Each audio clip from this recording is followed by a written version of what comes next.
Hey everyone, if you're like me, you want to get straight to the point, get the real story behind the headlines. Yeah, cut through the noise. Exactly.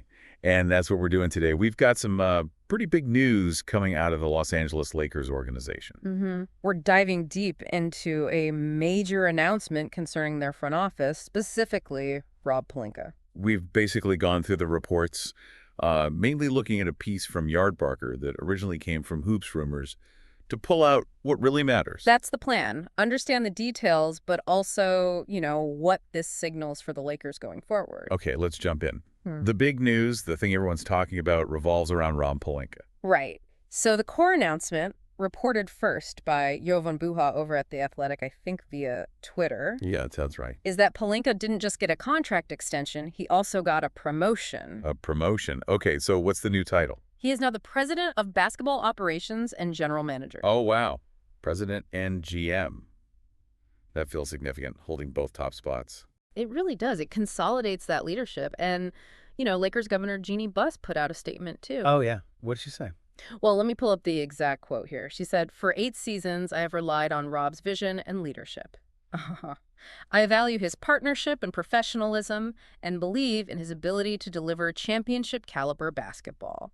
So that's a pretty strong endorsement, isn't it? Vision, leadership, partnership, professionalism. Mhm. She's really putting her trust in him publicly. Absolutely. It signals a lot of confidence from the very top. And it makes sense when you look at his time there. He first came aboard as GM back in 2017. 2017. Right. And then he picked up the vice president of basketball operations title, too, didn't he? In 2020. Exactly. So this move to president feels like, the next logical step up, cementing his position. So VP broadened his scope, Mm. maybe more screenage, and now president is like the top dog for all basketball decisions. That's how I read it, yeah. He Yeah. oversees the whole operation now. Oh, And look, you can't ignore the biggest achievement under his watch, the champion. the championship. Yeah. Delivering that ring carries enormous weight, especially for the Lakers. For sure. And the report we looked at, it kind of hints at more potential, right? Specifically bringing up the Luca Doncic trade, Yeah, it called it the season's biggest deal. which it arguably was. But why was that move highlighted so much in the context of this extension? Well, I think it's the timing and the impact. They bring in Doncic, and bam, the team finishes 50-32, grabs the 3rd seed in the West. Yeah, that's a serious turnaround. It suggests that move, getting a superstar like Doncic, really changed their trajectory almost immediately. It validates Pelinka's bold decision-making, maybe. Makes sense. It shows he's not afraid to swing for the fences.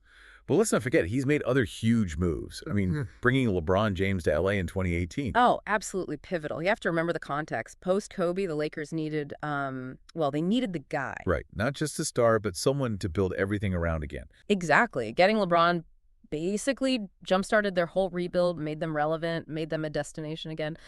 Pelinka gets credit for sealing that deal. And then the very next year, 2019, the other massive move, trading for Anthony Davis. We AD trade, which, paired with LeBron, directly led to that championship we mentioned. But it's kind of interesting, isn't it? Because Davis was later the centerpiece going out in the trade to get Doncic from Dallas. Yeah, that's the fascinating part. It shows a willingness to evolve, right?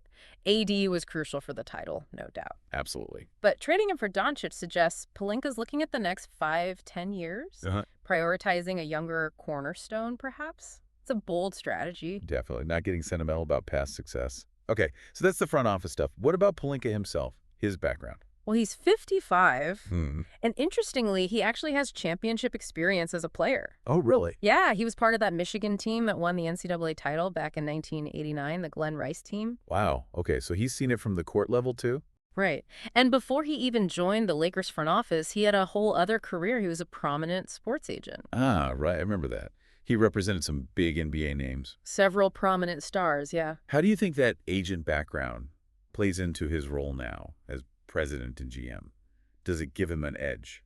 Oh, I think it absolutely does. I mean, negotiating contracts, understanding player motivations, building relationships with stars, that's all directly applicable. Yeah, dealing with complex personalities, managing expectations. Exactly. Knowing the agent side of the table probably helps immensely when you're on the team side trying to make deals happen, whether it's trades like for AD or Doncic or signing free agents like LeBron.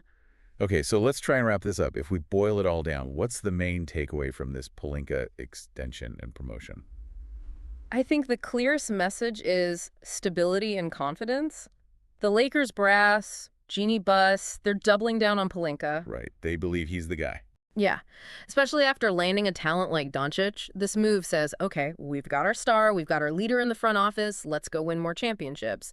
It locks in their leadership structure for the foreseeable future.